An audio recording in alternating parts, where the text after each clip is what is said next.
Olá, seja muito bem-vindo ao canal 7 de Teologia. Aqui é o professor Sérgio Lenz e juntos hoje vamos estudar a pré-aula da Escola Bíblica Dominical. Claro, lição de número 9 que será lecionada dia 27 de agosto de 2023 sob o tema Uma Visão Bíblica do Corpo.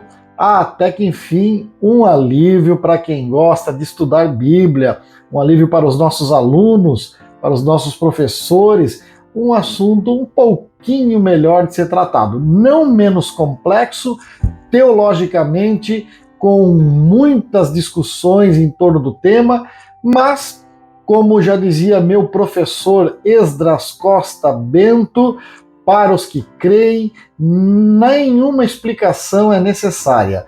Para os que não creem, nenhuma explicação é possível. E já que nós estamos começando a aula, antes de nós lermos o textuário, nada melhor do que lembrá-lo o quanto é importante que você se inscreva no canal, que você compartilhe com muita gente e, claro, se gostou, deixa o like, aquele joinha especial e mande o seu comentário, a sua pergunta, a sua dúvida, nós vamos com toda certeza responder na medida do possível. Certo? O textuário sui generis, 1 Coríntios, capítulo 6, versículo 13, e aqui a parte B do versículo que vai dizer: mas o corpo não é para a prostituição, senão para o Senhor, e o Senhor para o corpo. E claro, a verdade prática desse texto vai dizer: o corpo é o templo do Espírito Santo e por isso deve ser conservado em santificação até a volta de Cristo.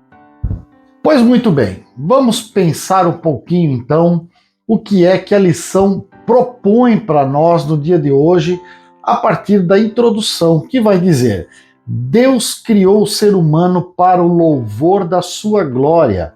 Em vez disso, ele espera do homem regenerado uma vida de santidade. Em vista disso, ele espera uma contrapartida, naturalmente.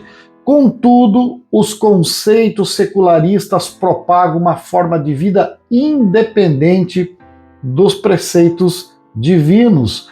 Nessa lição vamos estudar a criação do homem e as características do corpo humano nas Escrituras e correlacionar esse tema com a visão secular do corpo hoje. Nossa finalidade é apresentar a visão bíblica do corpo, seu propósito e sua glorificação final.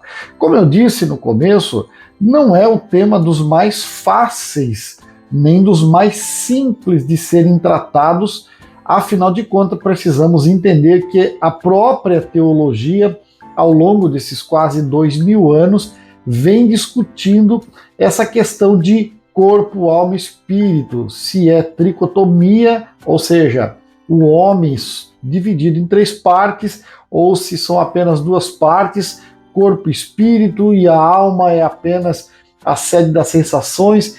E também não é o objetivo da lição discutir esses conceitos teológicos. O objetivo da lição é partir do pressuposto que nós cremos da mesma maneira, que o ser humano foi formado à imagem e semelhança de Deus, num ato criativo único, ou seja, não é um ato evolutivo, o homem não veio evoluindo, mas foi criado de uma única vez, e a partir deste momento havia um corpo formado do pó da terra, criado pelas mãos de Deus, o Espírito que veio de Deus através do sopro de Deus nas narinas do homem, e a alma formada pela junção de corpo e espírito.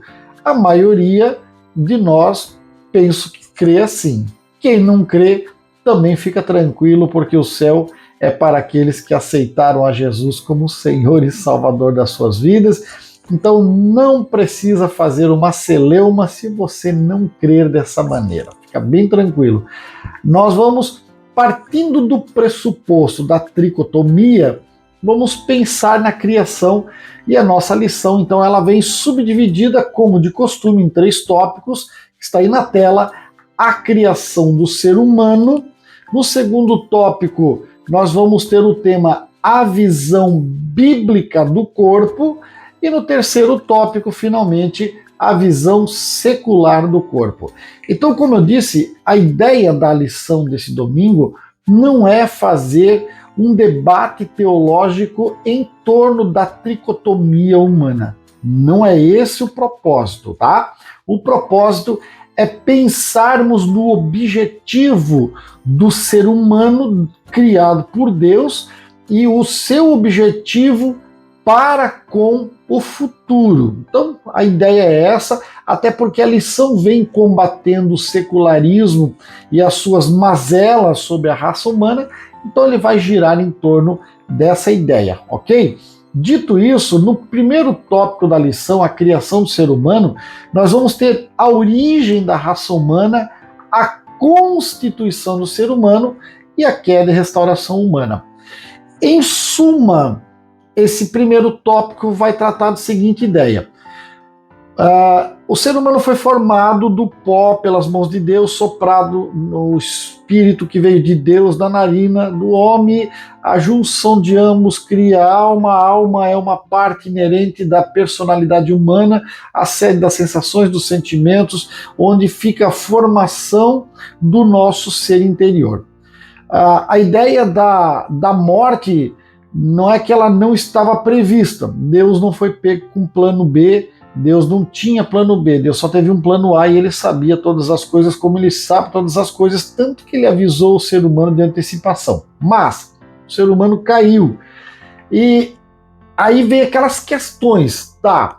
A morte veio para o corpo físico, do pó veio ao pó voltará, até que torne a ser glorificado e vá para as mansões celestiais. Então o corpo fica descartado por um pouco de tempo. E a alma e o espírito vai para onde, professor? Pois é, há quem diga que vai tudo para um grande dormitório, cada um para sua cama, fica dormindo esperando que se somem o número dos seus conservos até que fechem os tempos. Há quem diga que é um sono, há quem diga que fica totalmente acordado, sabendo o que está acontecendo, talvez uma grande arquibancada onde todo mundo está sentado vendo. E há muitas teorias. Se fôssemos para o campo das teorias, eu daria a minha também, né? O tecido do tempo-espaço, uma vez aberto, nós passando aqui do tempo Cronos para o tempo Kairos, o tempo de Deus, lembrando que Deus é eterno, então não tem ontem, não tem amanhã, uma eternidade. O apóstolo Pedro tenta comparar, dizendo que para o Senhor um dia é como 1000 anos como um dia, tentando nos fazer entender essa questão da eternidade. Então, lá na eternidade, se abrirmos o tecido do tempo e espaço, no tempo de Deus, você vai perceber que Deus está lá, está nos esperando. Aliás, está chegando o Adão, que acabou de morrer, o Abel, que acabou de ser assassinado, quem sabe o meu pai que morreu em 2007, e mais alguém que acabou de morrer ontem, alguém que vai morrer amanhã. Todos chegam juntos, porque não estão presos ao Cronos mas agora estão partindo para o Kairos. É uma teoria, e no campo das teorias muita coisa pode ser dita. Tá? Então, o melhor que nós precisamos entender é que, independente de como essa constituição humana acontece, corpo, alma, espírito, se é uma coisa só, se dorme, se não dorme, após a queda, Deus trabalhou pela restauração. Tanto é que o ponto 2 da lição, da visão bíblica do corpo, ele vai nos explicar, então, a parte exterior do homem, né, o nosso homem exterior, que duas palavras gregas são utilizadas aqui, o soma e o sarx. O soma se referindo ao corpo como um ser integral, o sarx como a carne, a sede daqueles sentimentos mais pecaminosos, ruins que nos levam de fato a nos afastar de Deus, e vai nos lembrar no segundo subtópico que o nosso corpo é o templo do Espírito Santo. Ou seja, Deus não formou o corpo para a prostituição, para as mazelas deste mundo.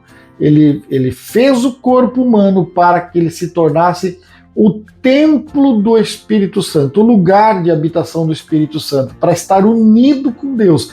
Nesse sentido, essa parte material do salvo deve ser santa e usada para glorificar a Deus. Então a responsabilidade é muito grande para o salvo, uma vez que ele aceita Jesus. Eu tenho um livro, inclusive está aí na descrição, Vai e Não Peques Mais, baseado naquele capítulo 8 de João, quando a mulher é pega no ato do adultério, e aí ela é levada à presença de Jesus, jogada à presença dele, os homens com as pedras nas mãos, e eles dizem para Jesus: e aí, ela foi pega no adultério, o que tu dizes? O que diz a lei? A lei diz que ela tem que ser apedrejada. Aí ele diz: bom, então quem não tiver pecado, atire a primeira pedra.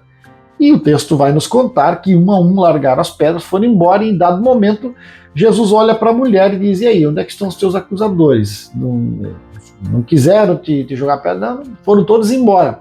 Ele disse: então eu também não te acuso, vai e não peques mais. E isso é o equivalente à salvação que nós pregamos hoje. Um olhar de Jesus, uma palavra de Jesus, um libertar a partir do poder de Jesus. Tá, mas aí o meu livro ele vai tratar exatamente a partir daqui. E agora? Aceitei Jesus, sou salvo, nome está lá no livro da vida, tá tudo certo, se eu morrer agora eu vou para o céu, estou em paz com Deus. Só que eu não morri. Eu continuo aqui, ó, na carne. E essa carne é a mesma que pecou ontem, antes de ontem, antes de ontem, antes de ontem. E ela vai querer pecar amanhã, depois da manhã, depois da manhã, porque é a mesma. Eu não troquei de corpo como quem troca de roupa. Eu estou no mesmo corpo. E eu sou instado pela palavra de Deus a viver uma vida santa que glorifica a Deus. Então aí vem as propostas de tentativa, de erro e acerto, de mudança, porque nem sempre vamos acertar o tempo inteiro, e naturalmente ao errarmos nos tornamos pecadores, acusados diante da lei de Deus, e essa acusação nos levará à morte. Mas como vivemos no tempo da graça, a Bíblia vai nos dizer também: filhinhos, não pequeis. Se pecardes, portanto, tem advogado junto ao Pai, Jesus Cristo justo. Ele é propiciação pelos nossos pecados, não somente de nós, mas do mundo inteiro, de todo aquele que nele crê. Ok? Pois é. E aí, como é que vai ser? Vai ser uma luta diária, uma batalha constante. Você vai ser convidado todos os dias a negar a si mesmo, a tomar a sua cruz e a seguir a Jesus. Não pensa que é fácil para mim, como não é fácil para você e não é fácil para ninguém. Mas fato é que Jesus, ao subir ao céu, um pouco antes ele prometeu enviar o outro Consolador, o companheiro, o amigo, o Paracletos, que estaria do lado para nos ajudar. Este querido e doce Espírito Santo que nos ajuda, que está ao nosso lado, gemendo com gemidos inexprimíveis, para nos ajudar a atravessar as grandes batalhas da vida. Okay? E aí vem o momento da nossa morte, quando o estado de glorificação virá sobre nós, seremos glorificados, seremos revestidos com vestes espirituais, e aí estaremos para sempre com o Senhor. Amém, aleluia. Glória a Deus, vamos, Jesus, volta logo. Tá, mas ele não voltou. E aí nós temos o tempo 3 da lição, que é a visão secular do corpo. E aqui é que esta série de lições queria chegar. Porque nós temos o problema do hedonismo e do narcisismo. O hedonismo faz uma apologia ao prazer da carne. Então, se for para ser feliz, vale tudo e qualquer coisa tá bom. O narcisismo faz o mundo girar em torno do meu próprio umbigo e eu me torno a peça central. E a influência desse lixo vem para dentro das igrejas cristãs, na forma de canções, na forma de pregações coach, dizendo você é importante, sem você Deus não é nada, a igreja precisa de você, todo mundo precisa de você, você é o melhor, você é o cara, você é o tal, e Deus vai morrer se você não aceitar ele. Então é um problema seríssimo, vem de maneira disfarçada, mas vem todo dia. Nós escutamos mensagens cantadas, faladas, enfim, desse tipo de coisa. A lição também vai apontar para a erotização e libertinagem, e cada vez mais os meios de comunicação, dos seus vários vieses, eles trazem essa erotização de várias formas, e o alvo, claro, são as crianças, porque doutrinando as crianças na erotização e na libertinagem, vale tudo. E aí vai tratar também sobre liberdade e autonomia, nos lembrando que nós somos livres para nos autogovernar, mas somos responsáveis pelas consequências de um autogoverno mal gerido e que pode trazer prejuízos seríssimos. Nunca se esqueça, seremos cobrados por todas as nossas ações. Por isso que lições como essa devem ser estudadas a fundo. Não vale você dizer que já esteve aqui no canal e ficar em casa dormindo. Vá domingo pela manhã, 9 horas, escola bíblica dominical na igreja mais perto da Bíblia. Se a sua igreja não tem escola dominical, pincha fora, pula fora, porque o negócio lá tá feio demais.